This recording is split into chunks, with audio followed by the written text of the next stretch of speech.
గజం భూమి కేవలం 5,000తో 605 గజాల భూమిలో 630 స్క్వేర్ ఫీట్ సింప్లెక్స్ హౌస్ కేవలం 36 లక్షలు మాత్రమే. నమస్కారం శశికాంత్ గారు. నమస్కారం. పల్లవి ప్రశాంత్ అనే అతన్ని అంటే big boss title winner 7th సీజన్కి అతను అరెస్ట్ చేయడం జరిగిందండి. 14 days రిమాండ్ కూడా తీసుకోవటం జరిగింది. బెయిల్ వచ్చే అవకాశం ఉంటుందా లేదా అండ్ ఆయన మీద ఉన్నటువంటి అసలు ఏ సెక్షన్స్ వేశారు? ఈ పల్లవి ప్రశాంత్ వాళ్ళ బ్రదర్ కూడా అండి, రాజు, వాళ్ళిద్దరిని కూడా లోపల వేస్తాం జరిగింది. నిన్న ఈవినింగ్ అరెస్ట్ చేస్తాం. నిన్న నైటే మాడిపల్లిలో జడ్జి గారి నివాసం దగ్గర తీసుకెళ్ళి ఆయన పర్మిషన్ తోటి లోపల వేస్తాం జరిగింది. ఇది ఏంటంటే అండి, బేసిక్గా ఈ కేసు మనం చూస్తే ఇందులో బిగ్ బాస్ సీజన్ 7లో ఇంతకుముందు సీజన్స్లో జరిగిందే ఇందులో కూడా జరిగింది. లోపల బయట జరిగింది, ఇంతకుముందు సీజన్స్లో జరిగిందే ఇక్కడ కూడా జరిగింది.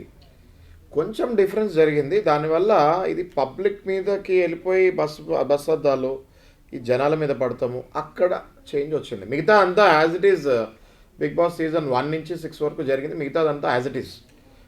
ఇంత ఇప్పుడు ఎలా జనాలు ఆదరించారో అప్పుడు కూడా జనాలు అలా ఆదరించారు. ఈ ఒక్క లాస్ట్ 10% మాత్రం గడబడి జరిగింది, రైట్? సో ఇందులో సెక్షన్స్ మనం చూసుకుంటే అసలు ఫస్ట్ సెక్షన్స్ గురించి మాట్లాడుకుందాము. నాగరాజ్ గారు, ఈ మధ్యకాలంలో మనము legal awareness, thanks to you and Suman TV, ఈ మధ్యకాలంలో మనము ఈ లీగల్ కంటిన్యూగా చేస్తాం వల్ల అవునవును సార్, చట్టాల మీద అవగాహన కలగాలి, అవసరం కూడాను. చూసారా, ఇవాళ ఈ ఇన్సిడెంట్ జరిగింది కాబట్టి ఇన్సిడెంట్ నుంచి చాలా మందికి ఒక ఇన్ఫర్మేషన్ ఉంటుంది. ఎవరు పడితే వాళ్ళు పొరపాటును కూడా ఎవరినన్నా సరే అరెస్ట్ చేస్తే ఎటువంటి చట్టాలు అంటే మనకి ఏ రైట్స్ ఉంటాయి అనేటువంటి విషయాలు కూడా ఇట్లాంటి విషయాల ద్వారానే తెలుస్తాయి. కరెక్ట్. అది మీరు పట్టుపట్టి సెక్షన్స్తో సహా చెప్పిస్తాం. నేను మిమ్మల్ని అప్రిషియేట్ చేస్తాను నాగరాజు గారు. థ్యాంక్ యూ సార్, మీరు కూడా ఒప్పుకొని ముందుకు వచ్చి ఈ సిరీస్ కంటిన్యూ చేస్తున్నందుకు చేద్దాం సార్, ఇంకా మరెన్నో చేద్దాము. షూర్. సో ఇప్పుడు ఈ సెక్షన్స్ చూస్తే అండి, 147, 148, 149, 290, 353, 427 ఇవన్నీ కూడా సెక్షన్స్ మనం ఒకవేళ ఐపీసీ సెక్షన్స్ అండి. ఇవన్నీ సెక్షన్స్ కూడా రిలేటెడ్ టు ఒకటేమో 147, 148, 149 ఈ 3 సెక్షన్స్ ఏమో రైట్స్, అంటే గుంపులుగా వచ్చి కొట్లాడేవేమో ఈ 3 సెక్షన్స్.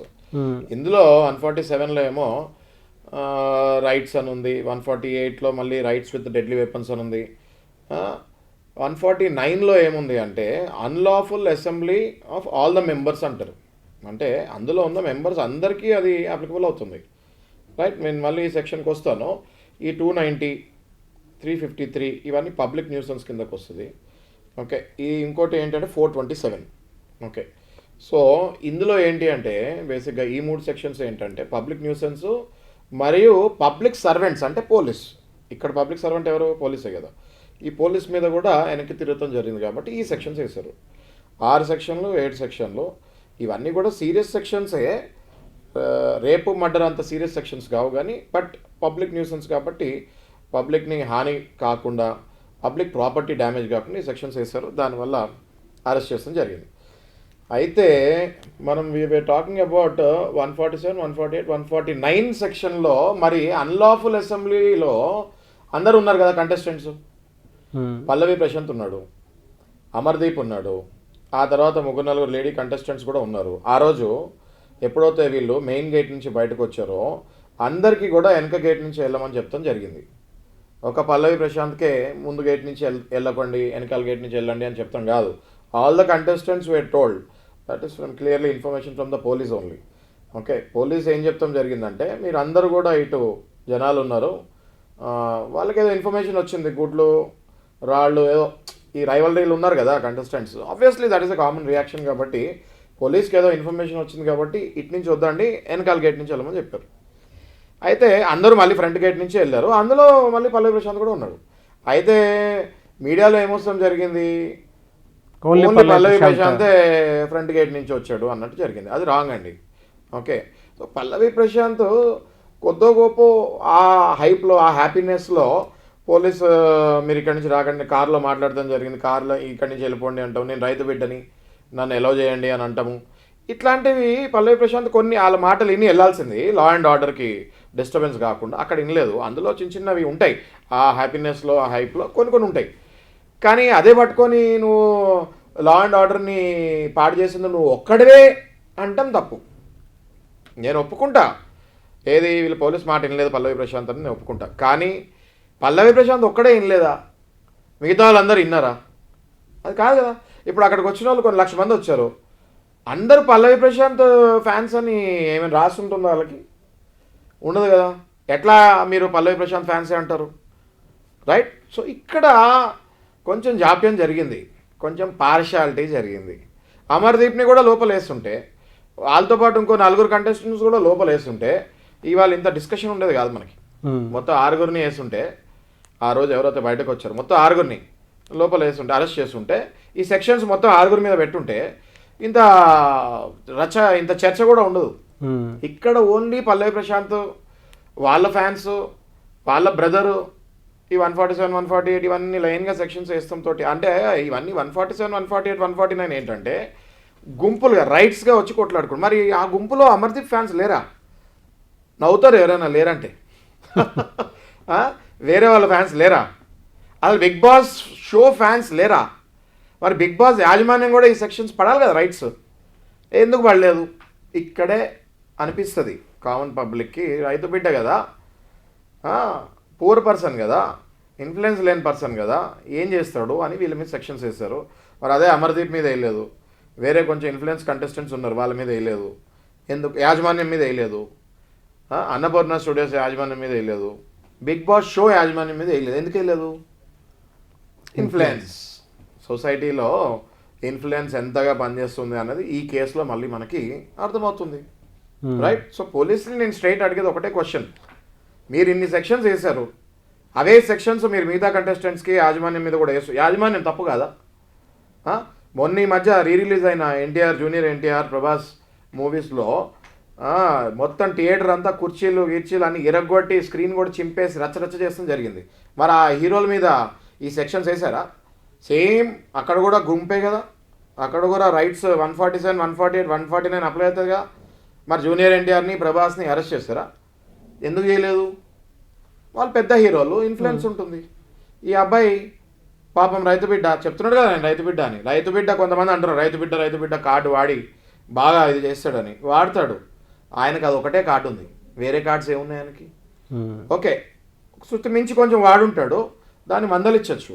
కానీ ఇట్లా అరెస్ట్ చేసి లోపలిస్తాం తప్పు నాగరాజు గారు, నా ప్రకారం, నా ఒపీనియన్ అది. చరిత్రలో ఎక్కడా లేదండి. చరిత్రలో అవును, ఒక 2-3 డేసే అవుతుంది నాకు తెలిసి.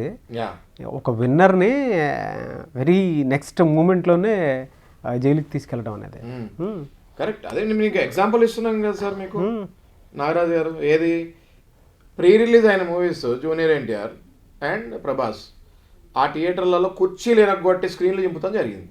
మరి వాళ్ళని ఎందుకు చేయలేదు అరెస్ట్? వాళ్ళ మీద ఎందుకు పెట్టలేదు 147, 148, 149? పెద్ద హీరోలు అయితే పెట్టారా? రైతు బిడ్డ అయితే పెడతారా అన్నది క్వశ్చన్ నాది కాదు, పబ్లిక్ వాయిస్.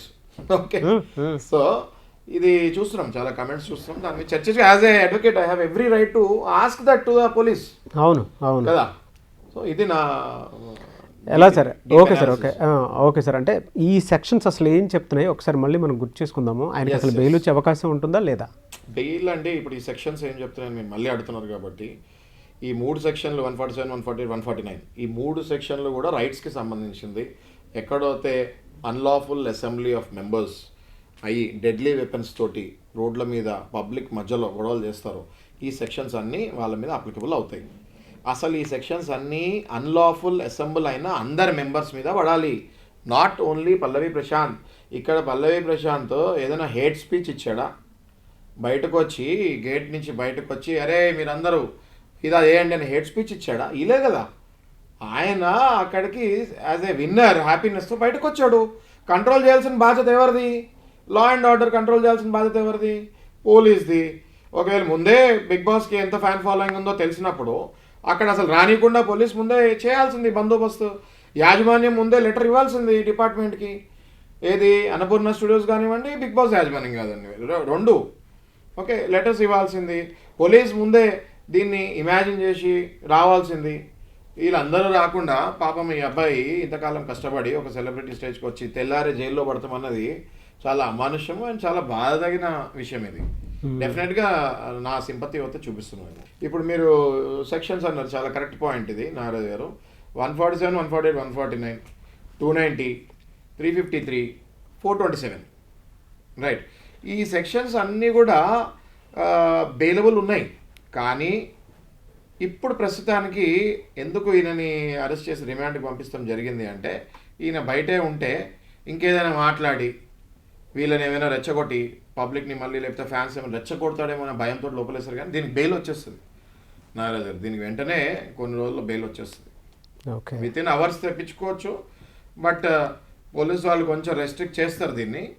ఇలా బయటకు వెళ్తే మళ్ళీ ప్రాబ్లమ్స్ అయ్యే ఛాన్స్, ఎందుకంటే ఇప్పుడు హాట్గా ఉంది కదా. ఈ టైంలో పోలీసు అరెస్ట్ చేస్తాం కరెక్టే లా అండ్ ఆర్డర్ ప్రకారం, కానీ పల్లె ప్రశాంత్ గెలిచి లోపలికి వెళ్తాం అన్నది కరెక్ట్ కాదు. అవును, కాంట్రడిక్టరీ మిగతా స్టేట్మెంట్. కాంటెస్టెంట్ రెండు రకాలుగా నేనే ఎందుకు చెప్తున్నా అంటే, ఇప్పుడు ఇప్పుడు చేయి దాటిపోయిందండి. ఓకే, అది ఎప్పుడు చేయాల్సిందో అప్పుడు చేయలేదు, ఇప్పుడు చేయి దాటిపోయింది. కాబట్టి ఈ అబ్బాయి పల్లవి ప్రశాంత్ ఏదైనా ఒక్క మాట మాట్లాడినా బగ్గుమంటది అన్నట్టు లోపల తీసుకున్నారు, కానీ బెయిల్ వస్తుంది. సరే, అంటే నిన్న కాక మొన్న టైటిల్ గెలిచినటువంటి ఒక పర్సన్కే అవర్స్ కూడా గడవని పరిస్థితిలో ఒక అతన్ని, అంటే అలాంటి వాళ్ళని తీసుకెళ్లి జైల్లో వేస్తున్నారంటే కామన్ మ్యాన్ పరిస్థితి మరీ దారుణంగా ఉంటుంది. తెలిసి మనం ఒక మనిషిని చూస్తున్నాము, అలాంటి రైట్స్ తెలియక చాలా మంది ఇబ్బంది పడిపోయేటువంటి వాళ్ళు ఉంటారు. ఈ ప్రాసెస్ లో మీలాంటి వాళ్ళని కలవాలనుకునేటువంటి వాళ్ళు ఉంటారు. మనలాంటి వాళ్ళని డెఫినెట్ గా స్క్రీన్ పైన డిస్ప్లే నెంబర్ త్రూ కలవచ్చు. అండ్ దీనికి ఇంకోటి నేను చెప్తున్నాను నాగరాజు, ఏదైతే ఇనిషియేషన్ మనం తీసుకున్నామో ఇది రెగ్యులర్ గా మనం చేస్తూ పబ్లిక్ కి సెక్షన్స్ అవేర్నెస్ ఇస్తే అసలు మనలాంటి వాళ్ళని కలవాల్సిన అవసరమే లేదు. ఈ సెక్షన్స్ ఎపిసోడ్స్ మనం ఏదైతే చేస్తామో ఇది జాగ్రత్తగా గుర్తుపెట్టుకొని పోలీస్ తోటి ఎలా మాట్లాడాలి, అసలు లా అంటే ఏంటి, ఆ సెక్షన్స్ నేర్చుకుంటే కామన్ పబ్లిక్ అసలు వాళ్ళందరూ వాళ్ళే ఇంటెలిజెంట్ అవుతారు. అయినా కూడా ఇప్పుడు యాజ్ ఆఫ్ నౌ ఇట్లాంటి ఇష్యూస్ ఏమైనా ఉంటే మీరు అడిగినట్టు ఎవరైనా ఇబ్బందులు ఉంటే సలహాల గురించి డెఫినెట్గా స్క్రీన్ పైన డిస్ప్లే నెంబర్ త్రూ మనల్ని కాంటాక్ట్ అవ్వచ్చు. Okay sir, thank you so much Shashikanth గారు. Thank you.